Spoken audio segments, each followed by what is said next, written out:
Hello and welcome to Navodaya knowledge globe. आज की topic है सिंधु घाटी सभ्यता से रिलेटेड। इसमें बहुत सारे इंपॉर्टेंट क्वेश्चन दिए गए हैं जो कि बीपीएससी जैसे एग्जाम में खासकर पूछी जाती है और भी ऑल अदर कम्पिटिटिव एग्जाम है उन सारे में इस टॉपिक से सिंधु घाटी वाले चैप्टर से अधिकतर क्वेश्चन को पूछा जाता है। तो सबसे पहले यहाँ पर जो इसका टाइम पीरियड था यानी सिंधु घाटी सभ्यता कब से कब तक चली थी उसके बारे में ऊपर पर लिखा हुआ है, यानी 2500 ईसा पूर्व से 1750 ईसा पूर्व तक सिंधु घाटी सभ्यता का कार्यकाल रहा है। जी हाँ, का अर्थ है ईसा मसीह के जन्म से पहले जो काउंटिंग वर्ष चल रही थी यानी बैक की ओर जो काउंटिंग हो रही थी। आप इसमें देखेंगे 2500 ईसा पूर्व से ये घटते हुए आया है, यानी बैक की ओर बढ़ते गया है, पीछे की ओर बढ़ते आया है, या आप कह सकते हैं घटते आया है। यानी 1750 ईसा पूर्व तक चला था सिंधु घाटी सभ्यता का कार्यकाल। अगर इसमें आप 2500 ईसा पूर्व में माइनस करोगे तो आप देखेंगे ये लगभग जो समय चला था 750 ईयर्स यानी 750 साल तक सिंधु घाटी सभ्यता का कार्यकाल रहा है। और इसके बाद कई इतिहासकार के द्वारा यह बताई जाती है सिंधु घाटी सभ्यता का विनाश हो गया था। उसके पीछे कई कारण बताए जाते हैं। इसमें इतिहासकारों का मतभेद है। कुछ इतिहासकार कहते हैं भूकंप के कारण पूरा सिंधु घाटी सभ्यता धरती में समा गई थी, जिसकी खुदाई करने पर आज के टाइम में मिलती है और पता चलता है। अभी भी सिंधु घाटी सभ्यता से रिलेटेड कुछ जगहों पर खुदाई का काम चलते रहते हैं और उससे जो भी इतिहास में घटनाएं घटित हुई या जो भी समय व्यतीत हो चुका है उसके बारे में जानकारी मिलते रहती है। उन साक्ष्यों के आधार पर निष्कर्ष निकालते हैं इतिहासकार, उन सारे चीज़ों को समझ पाते हैं कि सिंधु घाटी सभ्यता में लोग किस प्रकार अपना जीवन व्यतीत करते थे और किस तरह रहते थे, क्या क्या चीज़ का प्रयोग करते थे। इन सारे चीज़ की इस खुदाई के दौरान जानकारी मिलती है। और सिंधु घाटी सभ्यता इस तरह से लगभग 750 साल तक चला था।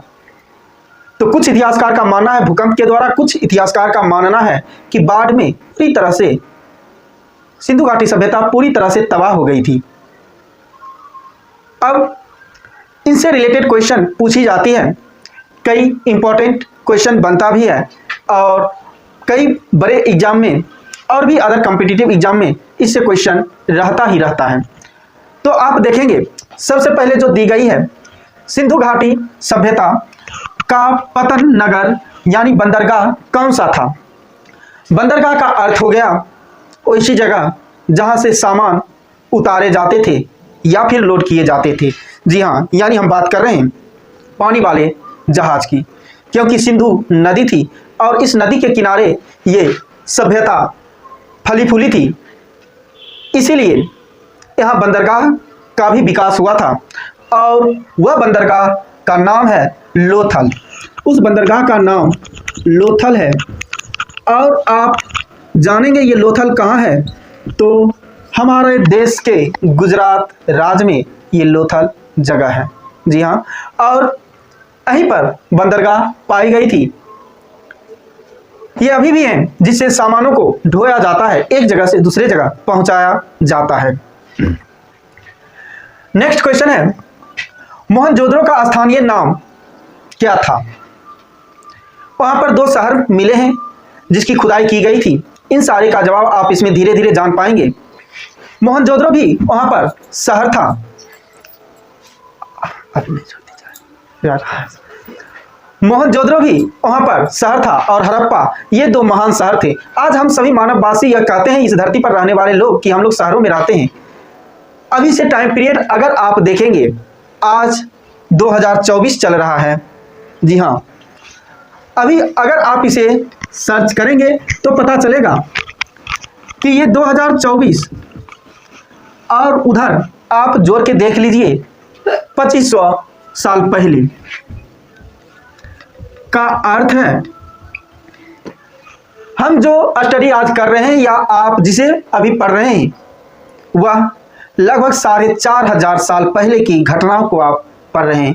यही तो इतिहास बताता है और इतिहास के द्वारा जानकारी मिलती है कि 4500 साल पहले कौन सी घटनाएं घटित हुई थी और क्या क्या साक्ष्य मिले हैं।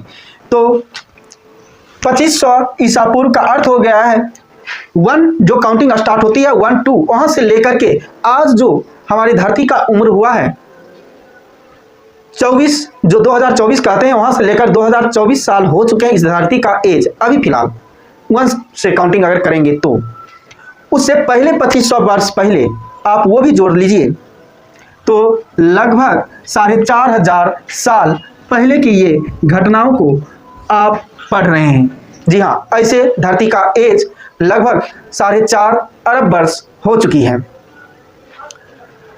तो ये चैप्टर जो कि मोहनजोदड़ो और हड़प्पा से संबंधित है यानी सिंधु घाटी सभ्यता का इंपॉर्टेंट शहर रहा है और उसी शहर का जो यहाँ पर क्वेश्चन बना है मोहनजोदड़ो का स्थानीय नाम क्या है। तो मोहनजोदड़ो का स्थानीय नाम मृतकों का टीला कहा जाता है। मृतकों का टीला।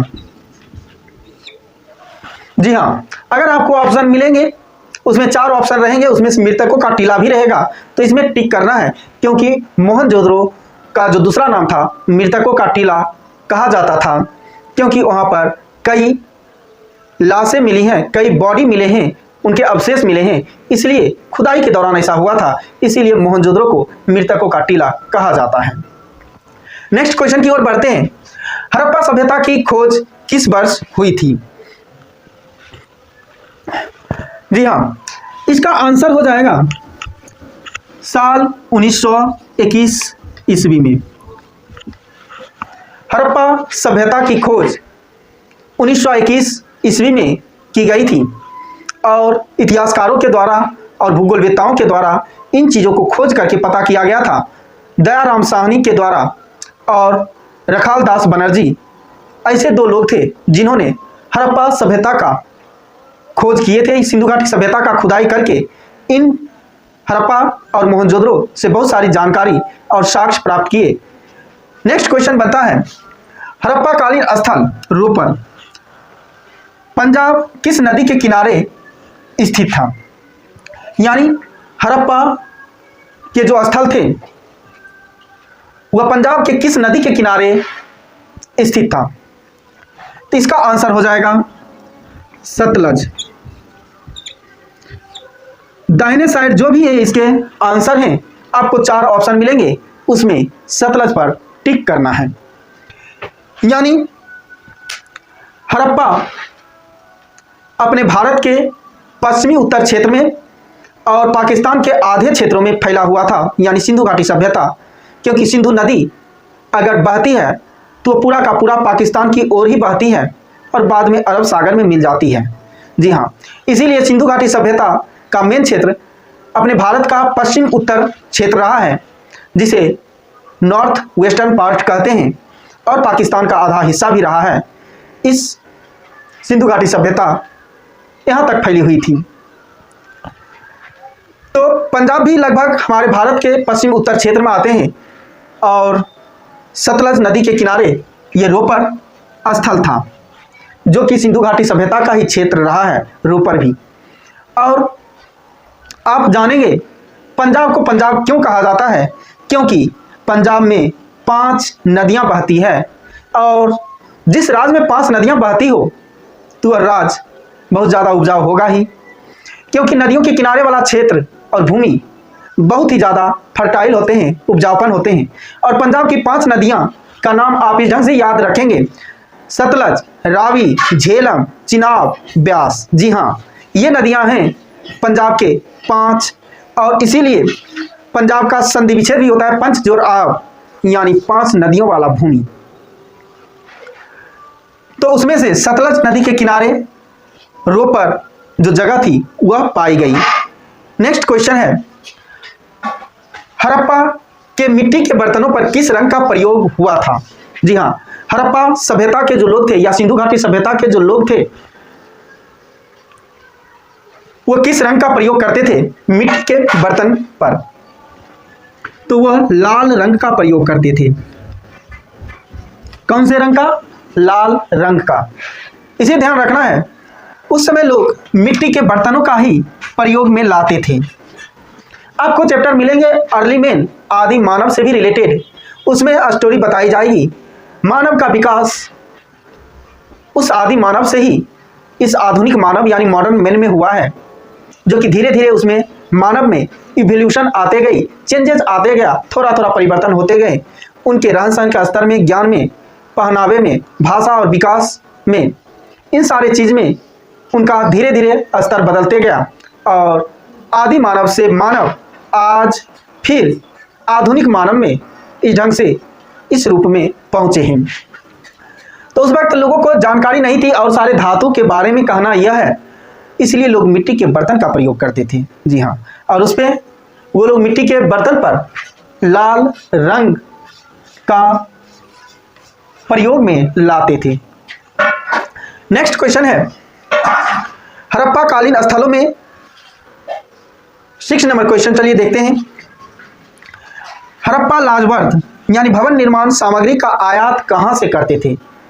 यानी सिंधु घाटी सभ्यता के जो लोग थे, हड़प्पा निवासी, हड़प्पा के जो लोग, वह भवन बनाने के लिए, घर बनाने के लिए सामान जो होते हैं, घर से रिलेटेड जो भी सामान मंगाए जाते हैं, उन सामग्री का आयात कहां से करते थे, यानी कहां से मंगाते थे? इसका आंसर हो जाएगा हिंदू कुश क्षेत्र के बदस खां से। यानी इसका आंसर आप लिखेंगे हिंदू कुश क्षेत्र के बदस खां से। हिंदू कुश वाले क्षेत्रों से ये लोग भवन निर्माण की सामग्री को मंगाते थे, लाते थे, और तब यह हड़प्पा शहर में रहने वाले लोग उस ढंग से बिल्डिंग का निर्माण करते होंगे। आप सिंधु घाटी सभ्यता के बारे में जानेंगे तो हड़प्पा और मोहनजोदड़ो दोनों बेहतरीन शहर रही है। आज के समय में जैसे आप सड़कों का निर्माण देखते हैं, उस ढंग से सड़क का निर्माण मिला है। प्रत्येक सड़क 90 डिग्री एंगल पर काटता था। आप इस ढंग से देखेंगे जो शहर का रहता है एकदम उस तरीके से ये बना होता था। इस तरीके से यहाँ पर सड़क का निर्माण किया गया था और सड़क के किनारे ही घर होते थे, सारे घर। और पीछे के ओर आप देखोगे तो खिड़कियां खुलती थी, सामने की ओर गेट रहता था और हर घर से नाली जुड़ा हुआ रहता था और वो सारे छोटे छोटे नाली किसी शहर के बाहर बड़े से नाले में मिला होता था। इतने व्यवस्थित ढंग से इस शहर को बसाया गया था। इनकी आप देखोगे कि लगभग ये सारे घटनाएं आज से 4,500 साल पहले ही व्यवस्थित ढंग से शहर को बनाया गया था। आज हम सभी लोग कहते हैं कि हम लोग शहर में रहते हैं, लेकिन सिंधु घाटी सभ्यता के लोग भी शहर में ही अपना जीवन व्यतीत करते थे आज से करीब 4,500 साल पहले। जी हाँ। नेक्स्ट, तो इस ढंग से बहुत ही बेहतरीन शहर रहा है और लोग के घर के आंगन में कुआं भी हुआ करता था, जो कि साक्ष्य के रूप में मिले हैं। बड़े से स्नानागार भी हुआ करता था। कई और भी साक्ष्य मिले हैं यहाँ पर और बहुत बेहतरीन और व्यवस्थित ढंग से बसाया हुआ शहर था हड़प्पा। जी हाँ, किसी प्राकृतिक घटना के कारण वह उस साल तबाह हो गई होगी। साल थी वह 1750 ईसा पूर्व, यानी ईस्वी सन के काउंटिंग होने से पहले 1750 ईसा पूर्व में ही वह शहर पूरी तरह से भूकंप या बाढ़ की चपेट में आ गया था, इतिहासकारों के अनुसार, जिसे आज खुदाई करके इसकी जानकारी सारी जुटाई जाती है, पता किया जाता है। नेक्स्ट क्वेश्चन है 7 नंबर, हड़प्पा कालीन स्थलों में अभी तक किस धातु की प्राप्ति नहीं हुई है? तो इसका आंसर हो जाएगा अभी तक जिस धातु की जानकारी नहीं मिली है वह है लोहा, यानी आयरन। लोहा के बारे में हड़प्पा कालीन स्थलों में अभी तक इस धातु की खुदाई के दौरान नहीं मिला है। नेक्स्ट क्वेश्चन है 8 नंबर, किस पशु के अवशेष सिंधु घाटी सभ्यता में प्राप्त नहीं हुए हैं? तो इसका आंसर हो जाएगा घोड़ा, यानी घोड़ा ऐसे पशु रहे हैं जिसका कि सिंधु घाटी सभ्यता में खुदाई के दौरान इसके अवशेष अभी तक नहीं प्राप्त हुए हैं। और इस तरह से सिंधु घाटी सभ्यता का यह चैप्टर बहुत ही इम्पोर्टेंट बन जाता है। कई यूपीएससी और बीपीएससी क्वेश्चन, जितने भी पब्लिक सर्विस कमीशन एग्जाम होते हैं और भी आरआरबी हो गए हैं और भी जितने जनरल कंपटीशन हैं, उन सभी में इनसे संबंधित क्वेश्चंस रहते हैं। आप इन सारे क्वेश्चन को ध्यान से देखोगे, इसके आंसर को ध्यान में रखेंगे तो एग्जाम में बहुत ज़्यादा फायदा मिलेगा। इसलिए बने रहे इस चैनल पर और अपने एग्जाम से संबंधित सारी क्वेश्चन को जानते रहें और उसके आंसर और नॉलेज को बढ़ाते रहें। इस ढंग से आप इस चैनल को शेयर करें, चैनल को सब्सक्राइब भी करें और कमेंट करें और लाइक का बटन भी दबाना ना भूलें, ताकि और भी इम्पोर्टेंट क्वेश्चन का संग्रह आप सभी को मिल पाए। फिर मिलते हैं किसी नए वीडियो में नए टॉपिक पर चर्चा करते हुए, ताकि आप सभी जितने भी शिक्षार्थी हैं उसका नॉलेज और ज्ञान बढ़ सके और एग्जाम में फ़ायदा पहुंच सके, सहूलियत मिल सके। तो फिर मिलते हैं नए वीडियो में। तब तक आप सभी स्वस्थ रहें और अपनी पढ़ाई में व्यस्त रहें।